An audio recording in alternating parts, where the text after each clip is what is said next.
ناظرین السلام علیکم، میں احمد راحیل پاشا آپ تمام ناظرین کا پروگرام شریعت کے آئینے میں دلی خیر مقدم کرتا ہوں۔ شریعت کے آئینے میں ایک ایسا پروگرام ہے جس میں آپ اپنے شرعی مسئلے مسائل کا حل جان سکتے ہیں۔ کسی بھی طرح کا مسئلہ ہو، شرعی مسئلہ ہو تو اس پروگرام میں کال کر کے اس کا حل جان سکتے ہیں۔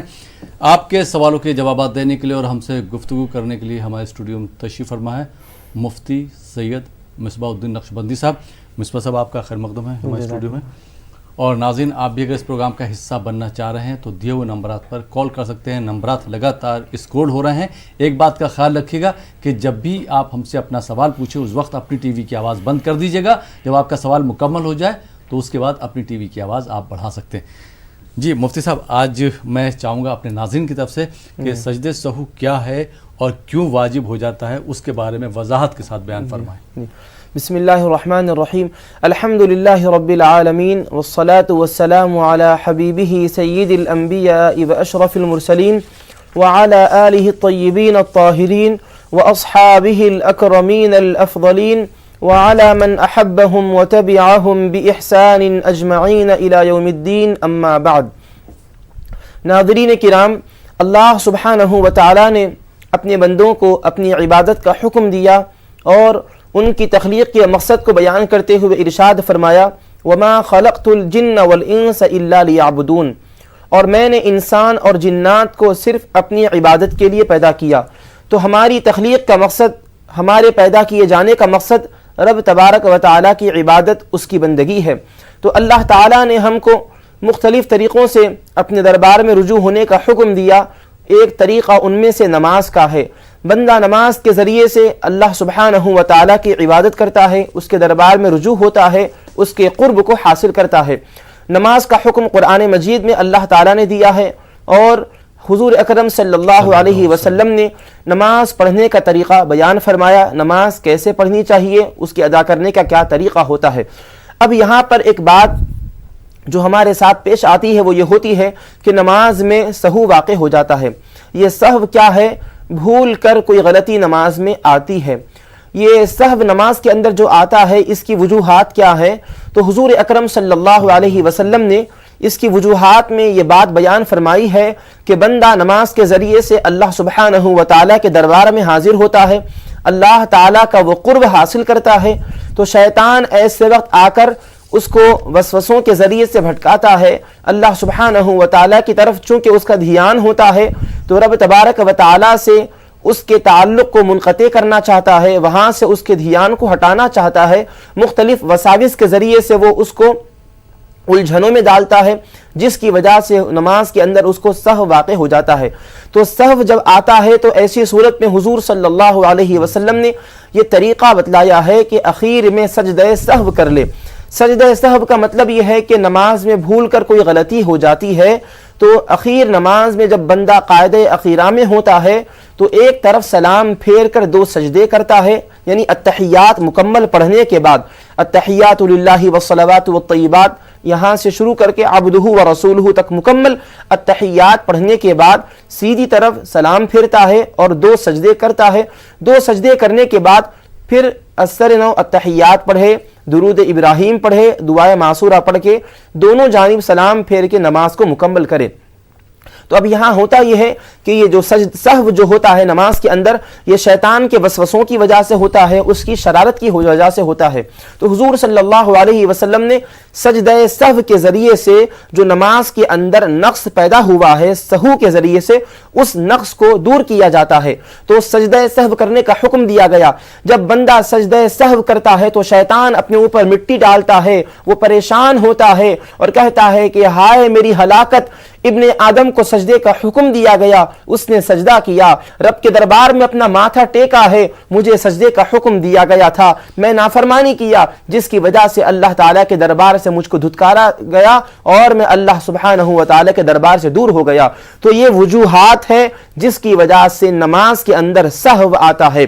اب جیسا کہ ہم عرض کر رہے ہیں، جب نماز میں سہو آئے تو کیا کرنا چاہیے؟ اختتام نماز پر قاعدہ اخیرہ میں جب بیٹھے تو التحیات پڑھ لینے کے بعد سیدھی جانب سلام پھیرے، دو سجدے کرے، دو سجدے سے کرنے کے بعد پھر التحیات پڑھے شروع سے، درود ابراہیم پڑھے, دعائے معصورہ پڑھ کے اپنی نماز کو مکمل کرے. اب وہ کیا وجوہات ہیں جن کی وجہ سے سجدہ سہو کرنا لازم آتا ہے؟ تو اس صورت میں یاد رہے کہ 5 وجوہات ہیں جن کی وجہ سے سجدہ سہو کرنا لازم آتا ہے. پہلی وجہ تقدیم رکن. ارکان ہوتے ہیں, شرائط ہوتے ہیں, واجبات ہوتے ہیں. ہم اس کی بھی وضاحت کر دیتے ہیں. ارکان کسے کہتے ہیں, شرائط کا مطلب کیا ہوتا ہے, واجبات کا مطلب کیا ہوتا ہے؟ جو چیز نماز کے لیے ضروری ہے مگر نماز میں داخل نہیں ہے اس کو شرائط کہتے ہیں. اور جو چیز نماز کے لیے ضروری ہے مگر نماز میں بھی داخل ہے ان چیزوں کو ارکان کہتے ہیں, ارکان نماز. کیا بات ہے جی. تو یہ دونوں کے اندر فرق ہے, شرائط اور ارکان کے درمیان. تو اب یہاں ہوتا یہ ہے کہ تقدیم رکن, کوئی رکن کو وہ اس سے پہلے ادا کر لیتا ہے, جو اس کے ادا کرنے کا وقت مقرر کیا گیا ہے اس سے پہلے. مثلا قیام یہ فرض ہے, رکن ہے. اب قیام میں ہوتا کیا ہے؟ قیام میں قرات ہے, قراءت کے بعد رکوع ہے, رکوع کے بعد سجدہ ہے. یہ ترتیب کے ساتھ ادا کرنا ان چیزوں کو لازم اور ضروری ہے. تو اب یہاں غلطی یہ ہوتی ہے تقدیم رکن پہلی صورت میں کہ رکوع جو کہ قراءت کے بعد ہے تو کسی نے بھول کر رکوع کو قراءت سے پہلے کر لیا. چونکہ جو رکوع کا مقام بتلایا گیا تھا اس کو اس کے مقام سے پہلے ادا کر لیا. تو یہ صورت کیا ہوئی؟ تقدیم رکن کی صورت ہوئی.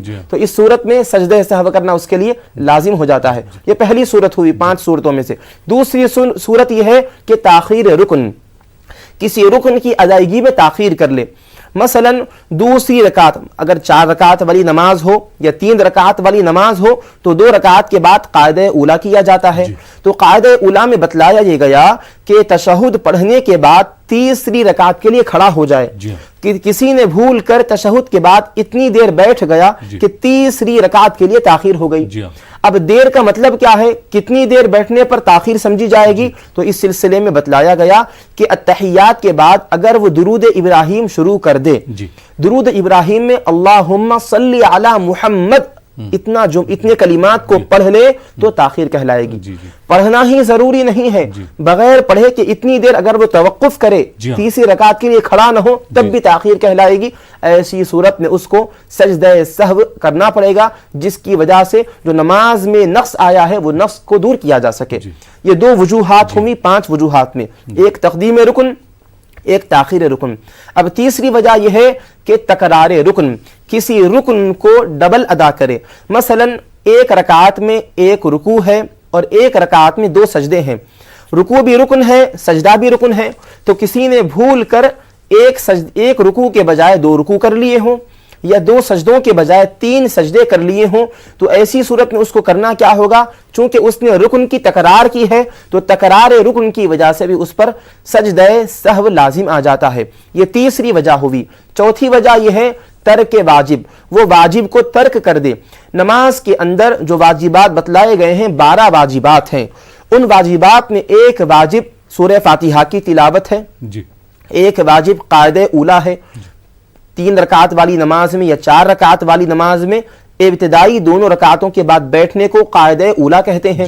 تو کسی نے بھول کر قاعدہ اولا کو ترک کر دیا یا کسی نے بھول کر سورہ فاتحہ پڑھنا بھول گیا, چھوڑ دیا ہو اس کو, تو ایسی صورت میں اس کو سجدہ سہو کرنا پڑتا ہے. چونکہ یہ بھول کی وجہ سے نماز میں نقص آیا ہے, اس نقص کی تلافی سجدہ سہو کے ذریعے سے کریں گے. یہ چوتھی وجہ ہوئی جو 5 وجوہات میں سے. اب 5ویں وجہ یہ ہے تغییر واجب, واجب کو بدل دینا. اب واجب کو بدلنے کا مطلب یہ ہے کہ فجر کی نماز ہے, مغرب کی نماز ہے, عشاء کی نماز ہے. ان تینوں نمازوں میں آپ دیکھتے ہیں کہ امام صاحب بآواز بلند قرآن مجید کی تلاوت کرتے ہیں. قراءت جہر کے ساتھ ہوتی ہے, بآواز بلند ہوتی ہے کہ دوسروں کو بھی سنائی دے سکے. اب اس کے علاوہ ظہر کی نماز ہے, عصر کی نماز ہے, ان دونوں نمازوں میں قراءت سر کے ساتھ ہوتی ہے, بآواز بلند قراءت نہیں ہوتی. مقتدی حضرات کو امام کی قراءت سنائی نہیں دیتی, حالانکہ امام صاحب 5 نمازوں میں قراءت کرتے ہیں. 3 نمازوں کی قراءت سنائی دیتی ہے, 2 نمازوں کی قراءت سنائی نہیں دیتی. تو فجر میں, مغرب میں, عشاء میں آواز کے ساتھ قراءت کرنا یہ واجب ہے. ظہر میں اور عصر میں آہستہ تلاوت کرنا یہ بھی واجب ہے. تو کسی نے فجر میں آواز سے تلاوت کرنے کے بجائے آہستہ تلاوت کی ہو, مقتدی حضرات کو سنائی نہیں دی, یعنی جہر کو اس نے سر میں بدل دیا. اب ظہر کی نماز میں قرات کرنی تھی آہستہ، آہستہ کے بجائے انہوں نے جہرن تلاوت کی ہو تو یہ تغییر واجب ہے، یعنی واجب کو انہوں نے بدل دیا۔ اب کسی سے ایسی غلطی سہون واقع ہو جائے تو ایسی صورت میں ان کو سجدہ سہو کرنا ہوگا تاکہ جو نقص آیا ہے اس نقص کی تلافی ہو سکے۔ ایک بات یاد رہے، یہ 5 وجوہات ہم نے بیان کی، تقدیم رکن، تاخیر رکن، تکرار رکن، ترک واجب، تغییر واجب، یہ 5 صورتیں بھی اگر سہون یعنی بھولے سے واقع ہوئی ہو تو پھر سجدہ سہو کے ذریعے سے اس کی تلافی کی جا سکتی ہے، لیکن اگر کسی نے عمدن جانتے بوجھتے ایسا کیا ہو تو اس کی تلافی سجدہ سہو کے ذریعے سے نہیں ہو سکتی، اثر نو نماز ادا کرنی ہوتی ہے۔ اور ایک بات یہاں یہ بھی یاد رہے، واجب کے چھوٹ جانے پر یا واجب کو بدلنے پر سجدہ سہو کیا جاتا ہے، لیکن اگر کسی نے سہون ہی صحیح فرض کو یا رکن کو ترک کیا ہو تو ایسی صورت میں سجدہ سہو کے ذریعے بھی اس کی تلافی نہیں کی جا سکتی، اثر نو نماز ادا کرنی پڑتی ہے۔ جی بہت بہت شکریہ مفتی صاحب تمہیدی کلمات کے لیے، اور مجھے امید ہے کہ ہمارے ناظرین کو جو آپ نے اتنی وضاحت کے ساتھ بتایا سمجھ میں آ گیا ہوگا۔ بہت بہت شکریہ مفتی صاحب۔ آئیے ناظرین پروگرام کو آگے بڑھاتے ہیں، شامل کرتے ہیں اس پروگرام کے پہلے کالر کو، دیکھتے ہیں یہ کالر کہاں سے، ان کا کیا سوال ہے۔ جی السلام علیکم۔ وعلیکم السلام ورحمۃ اللہ وبرکاتہ۔ وعلیکم السلام ورحمۃ اللہ وبرکاتہ۔ جی محترم کہاں سے بات کر رہے ہیں آپ؟ جی میں عنایت اللہ خان بات کر رہا ہوں اڑیسہ، بڑبل اڑیسہ سے۔ عنایت اللہ صاحب جی سوال پوچھیے اپنا۔ میرا سوال 3 سوال ہے حضرت۔ جی پہلا سوال تو یہ ہے حضرت کہ ہماری تجارت میں کچھ ہم کو شک ہے، ڈاؤٹ ہے جی، کچھ کس لوگ چیز کا ہمارے پیچھے پڑ گئے ہیں، کس چیز کا شک؟ پڑھ کے پھینک دیتے ہو یا کچھ ایسا کر دیتے ہو جو ہمارے تجارت میں کامیابی نہیں مل رہی ہے۔ جی کس کے اوپر شک ہے؟ دوسرا سوال یہ ہے کس کے اوپر شک ہے؟ کہ میں جو عمل کرتا ہوں جی سورہ اخلاص کا عمل کرتا ہوں، سورہ اخلاص پہ جب عمل کرتا ہوں تو میرے کو کچھ کامیابی نظر آتی ہے۔ جی اور تیسرا سوال یہ ہے حضرت نماز کا، جی جیسے نماز میں مان لیجئے اثر میں یا ظہر میں جی ظہر سے غلطی سے اگر قرات کر دیے ہوں تو ہماری نماز ہوگی؟ اثر یا مغرب میں؟ نہیں ظہر میں یا اثر میں؟ جی ظہر یا اثر میں۔ ٹھیک، بہت بہت شکریہ کال کرنے کے لیے۔ آئیے ناظرین ایک اور کالر کو شامل کر دیں۔ جی السلام علیکم۔ السلام علیکم۔ وعلیکم السلام۔ جی محترم کہاں سے بات کر رہے ہیں؟ کشمیر سے محمد یعقوب۔ محمد یعقوب جی سوال پوچھیے یعقوب صاحب۔ سوال میرا یہ تھا، حضرت ادریس اور حضرت خضر علیہ السلام ہر سال عرفے کے روز حج میں حاضر ہوتے ہیں، کیا یہ صحیح ہے؟ جی ٹھیک ہے، بہت بہت شکریہ۔ آئیے ناظرین ایک اور کالر۔ دوسرا سوال جی جی سوال کیجئے دوسرا سوال۔ پروسٹیٹ کے لیے کوئی وظیفہ بتا دے۔ وظیفہ؟ پروسٹیٹ کے لیے کوئی وظیفہ بتا دے۔ صحت کے لیے؟ پروسٹیٹ بیماری ہوتی ہے نا؟ جی جی ہاں بیماری کے صحیح ہونے کے لیے؟ ہاں صحیح ہونے کے لیے، ہاں ہاں ٹھیک ہے، بیماری سے نجات کے لیے وظیفہ۔ ٹھیک ہے، بہت بہت شکریہ یعقوب صاحب۔ آئیے ناظرین ایک اور کالر کو شامل کرتے ہیں۔ جی السلام علیکم۔ جی وعلیکم السلام۔ جی محترمہ کہاں سے بات کر رہی ہیں آپ؟ ہاں آسنسول سے۔ جی سوال پوچھیے اپنا۔ میرا ٹی وی کی آواز سوال بند کر دیجئے۔ جی ٹی وی آواز کم کرو۔ جی جی میرا سوال ہے کہ میرے جگہ کی تنگی ہے جس کی وجہ کر پلنگ پر میرے بچے سوتے ہیں اور زمین پر میرے شوہر سوتے ہیں، اور بیچ میں ہم نماز فجر کی نماز صبح کی نماز ہم بیچ میں پڑھتے ہیں، تو وہ اس میں پڑھنا کوئی ہے کا؟ ٹھیک ہے، ہاں بہت بہت شکریہ کال کرنے کے لیے۔ اور کوئی سوال آپ کا؟ دوسرا سوال ہے کہ کھلے آسمان کے نیچے عورتوں کو نماز ہو سکتی ہے؟ ٹھیک۔ اور تیسرا سوال ہے کہ ہم ایک بار یہ سوال کیے تھے اور ابھی پھر دوہرا رہے ہیں کہ میرے شوہر سے میرے سسر سے جب ہم پوچھے کہ آپ نماز کیوں نہیں پڑھتے تو وہ فقیر نہیں ہے، اللہ کے دیا بہت پوچھے ان کے پاس، لیکن وہ کہے کہ میرا سلسلہ فقیروں سے ہے، اللہ کے ہاں وجہ یہ آپ سے نے سوال پوچھا تھا اور اس کا جواب بھی دیا جا چکا تھا۔ نہیں وہ سمجھے نا، ان کے جواب ٹھیک تھی لیکن ان کو سمجھ میں آیا کہ وہ فقیر ہیں، وہ فقیر نہیں ہے، ماشاءاللہ بہت یہ ہے۔